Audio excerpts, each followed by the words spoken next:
Okay, today we're watching Film Theory's Digital Circus video. Everybody's calling stupid and dumb, and they don't understand Glitch Productions. Here's the thing: I've already tried to record this, but I only got to 2 minutes in the video. So yep. So this will contain spoilers. Watch at your own risk. Even though I've basically watched it. Enjoy the show. It's getting. And as expected, there were a lot of laughs and a lot of tears. Oh my god, it was such a crybaby episode. Come on. Cutting off the comedy relief character, the whole episode was way. I can prove it. Hello, internets. Welcome to Film Theory, the show that's thinking real hard about conjuring up a subscribe button. Wait, it's right there, DC. Yep, subscribe to Okay, me. so after a few years, over 1 billion views, a Netflix deal, and more theories. MatPat would have made a good theory. Indie animation that could. The amazing Digital Circus, created by Gooseworks and Glitch Productions, is Shout out. finally at an end. They actually released this one in theaters, where just like other independent artist-driven projects that started either on or were led by YouTubers, it made bank.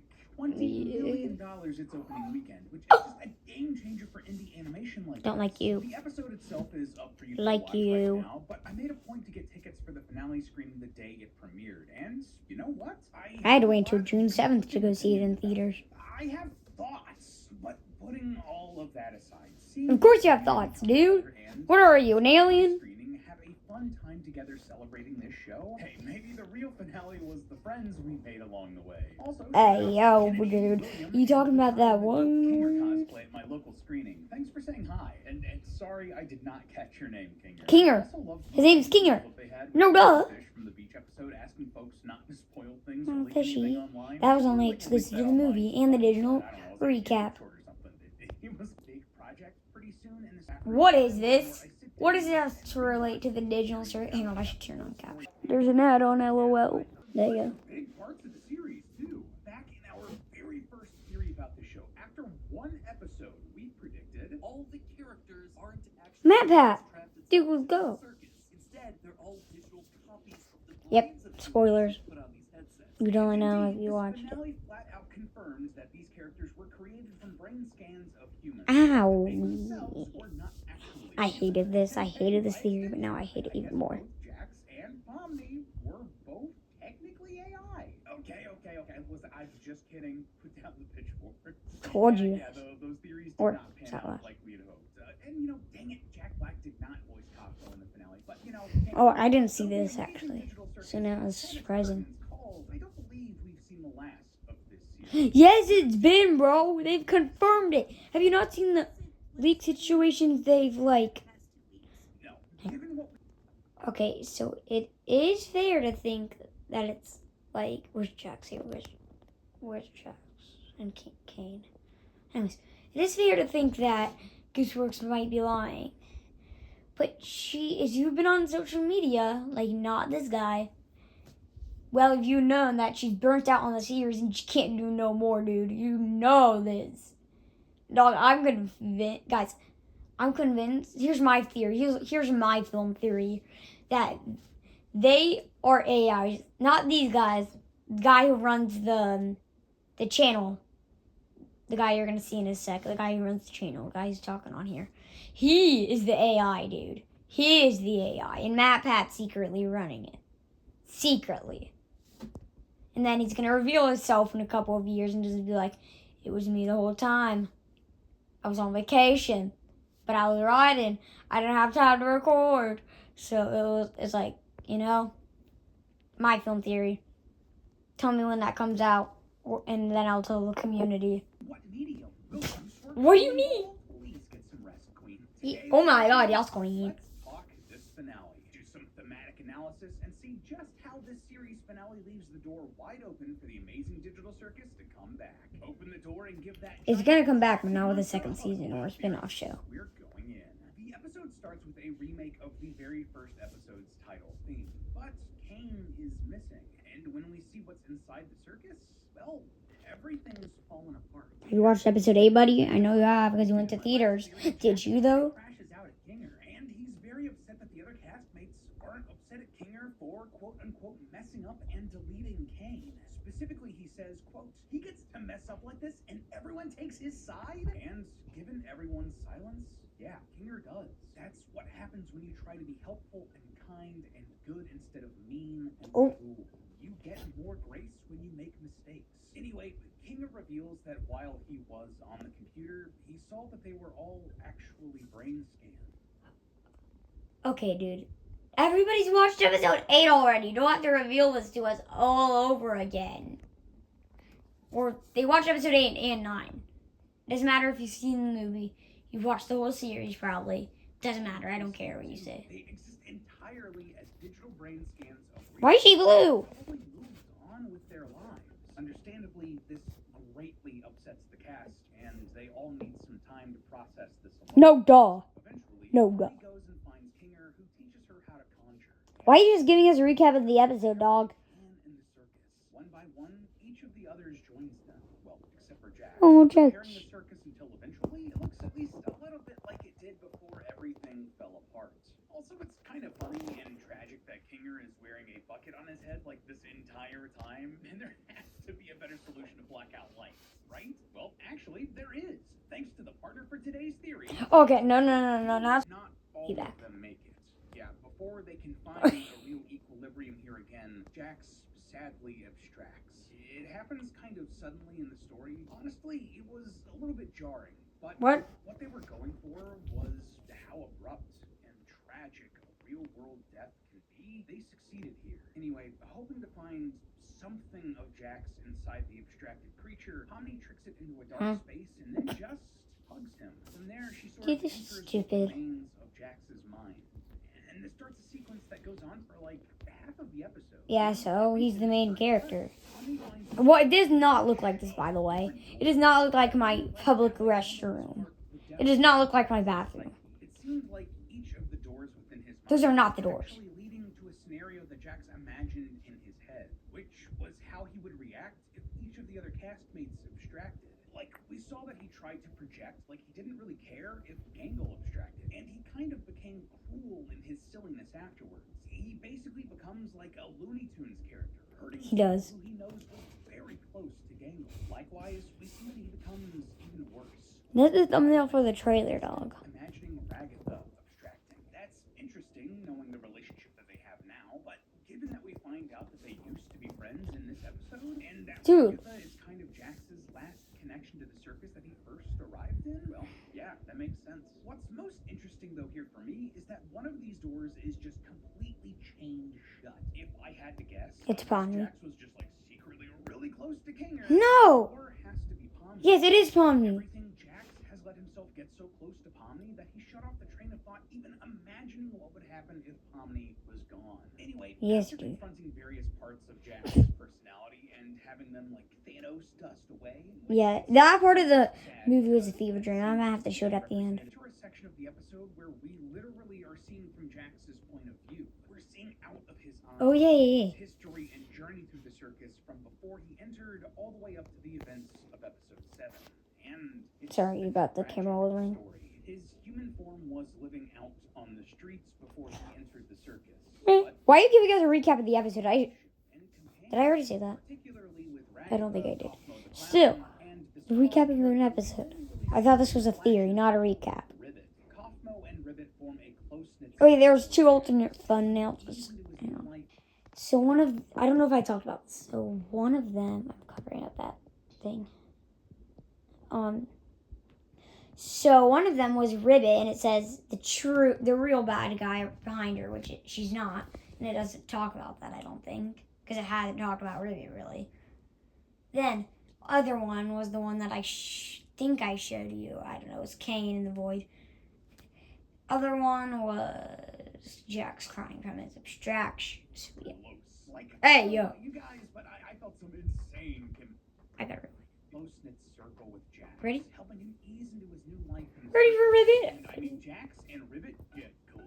Hey, Like, yo. You guys, but I felt some insane chemistry there. Enough so that when one of the flashbacks has Jax hanging out with Ribbit in her bedroom, I was like, is this going where I think it's going? There are children in this theater. But it doesn't. Though the two do get intimate, it's more about sharing their past and opening up about their trauma. Ribbit shares her bad experiences with religion and her family, while Jax, after a long while, reveals that he did not have a good relationship with his parents at all. He didn't live up to their standards, and he held on to a secret for a long time. And when he eventually revealed that secret to his mother, she just laughed at him in a way that was cruel. But when she tried to hug Jax at the end of it, he just pushed her away. So much so that she fell down and stopped moving, and he wasn't even sure if she was alive. Dude. Afterwards. So he just ran. That's why we saw him on the streets. He was homeless. Given the description of Jax's struggle in his head, the appearance of his human form at the end of the episode, as well as the fact that Gooseworks identifies a lot with Jax, it seemed pretty clear to me that the secret he was carrying and what caused his struggles in the real world was that he was trans. To be clear, I am not saying that being trans is any sort of struggle in and of itself, only that the world is often unfair. It's confirmed I hate it. Continue to open up to one another. Kaufmo interrupts Jackson. Deal with you on this one, loyal theorists. I got real confused here. They made such a big deal about Kane being killed at the end of the last episode, Yeah. and then insisted he was dead outside of the show on social media. If they were gonna bring him back, I think they needed to do a little bit more explaining as to how. I hate how he came back. I wish that they made the circus all colorful by themselves. Nobody mentioned the colorful circus when he wasn't there. Nobody even on live streams or in the show is weird. I'm sure my handle Just said that they weren't really sure what was out there. If you have any other ideas or explanations as to how this happened, please let me know in the comments. But either way, I just don't think that this decision was super earned. Regardless, Kane uses on his actions.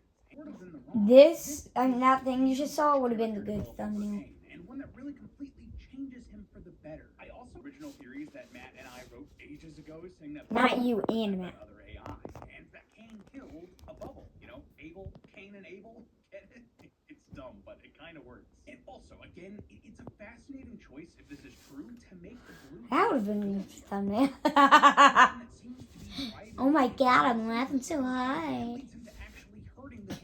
That would be a good thumbnail. After the last episode, when Kane is crashing out and starts attacking the cast, he physically pins them down, but he's doing it in a way that wouldn't permanently hurt any of them. Like he's holding Gangle so her ribbons don't fall. He's caging Ragatha and Zubul so their stuffing and pieces don't go flying everywhere, etc., etc. Here he wants to hurt their feelings to quote unquote put them in their place, but he doesn't want to hurt them. And it's so hard to get redemption at the end of this show. Naturally, that makes me think, was the blue dot here the real quote-unquote villain of the show? The one Yeah, kind of. for whatever reason? Was the blue dot a perfect AI frustrated by the imperfections of humanity? Well, if so, that's not what we want or need in this world right now. Humanity is supposed to be imperfect, to grow and learn and make mistakes. I'm fast forwarding.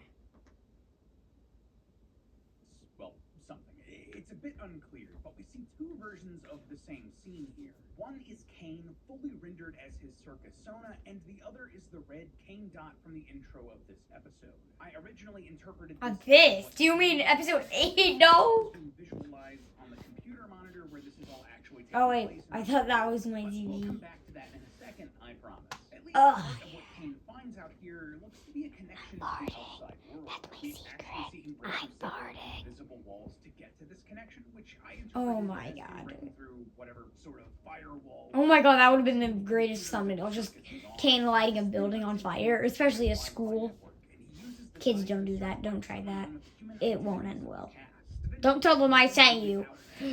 Alright, James. Sitting on the couch right there watching on your TV. We gotta go, dude. We gotta go get in the car!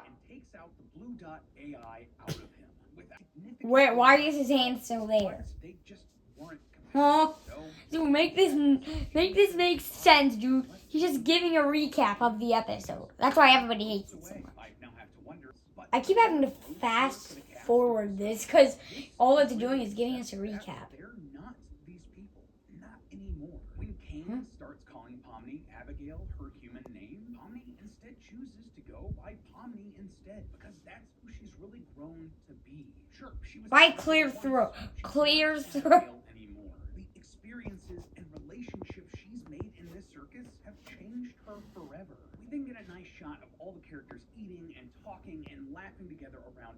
Trying to show you. A direct parallel to how the first episode where they were all lined Do up do on do one do side of do. the Da table da do do like do. an act Music playing in the background. now Ooh, they're yeah. looking at one another because they've become a real Recap, dude. I have. Sorry.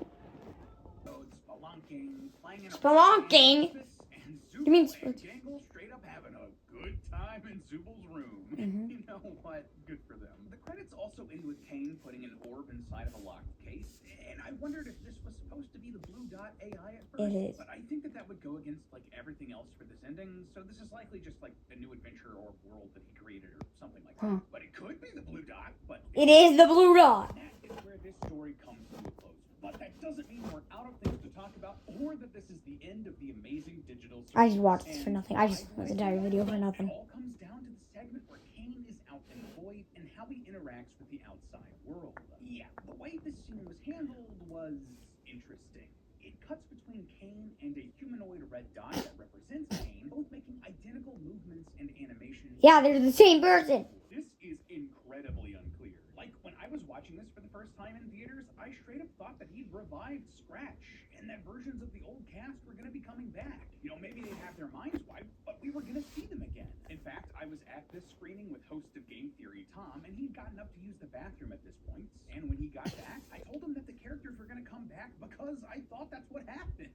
But then, none of them showed up at the circus at the end. In fact, we get to see how their abstractive selves have found an equilibrium with the rest of the cast, either hanging out in a dark circus tent or in a... That's Jax only. That's exclusive to Jax. It's exclusive to my boy. It's strange. So, like, was this thing that we saw like a different circus? A new circus? I mean, Kane did ask, quote unquote, did I ruin this again? Keyword again. And on top of all of this, we see the creation of what we think is the... Why didn't you just say this at the beginning? And my video and your video would have been like 2 minutes long. So it'd be really weird to show that same event in a completely different way, in a completely different context, wouldn't it? So What a good thumbnail, dude. Why'd you have to use Rip as the bad guy? Fallen abstracted castmates, there are only 9 characters on that mural, not 10. So maybe there was a secret castmate hidden out there, like maybe the Abel storyline with the mannequin was based on something real. Well, maybe not. But then I remembered that there are other castmates on the doors of the digital circus that were crossed out that aren't on the mural. So the numbers here just are not lining up. Either Glitch and Gooseworks didn't think that they were important enough to include, there's a story here we don't know, or they just didn't think it through. And I don't think it was that last one. Okay, laying down all of the pieces here. Either what we're They probably seeing just is the cut out. creation of a brand new Because they circus, probably all forgot of it. these older characters are being reborn to start the cycle all over again, or this was showing us Kane creating the original circus again. So, like, kind of a flashback, I think, maybe. Personally, if Glitch wanted to, this could be the moment for them to break out and turn it into something else. Oh. See, ever since this show became such a massive hit, I've had this lingering thought in the back, and to back other independent projects like the Knights of Guinevere and Gameverse. I just do not see a world where they never go back to this well. Agnes, Also- here, check out. Did you catch that? Yeah. Well, this story is done. The digital circus isn't. And I mean, there are a couple of ways they could easily do that. There could be a spin-off show about an earlier era of the circus with the original castmates, for instance. Or they could do There already comics is from the set fan. between the episodes of this show with the main cast. Or maybe they could do like, I don't know, like a video game. Like, I mean, could you imagine a point-and-click adventure game similar to I Have No Mouth and I Must Scream, which inspired the digital circus? And I mean, hey, Glitch recently started hiring for a head of games position, so it could be cool. Alright, that's literally it. I can't believe this turned out 20 minutes long. Bye. Like, subscribe, please. Like you said at the beginning.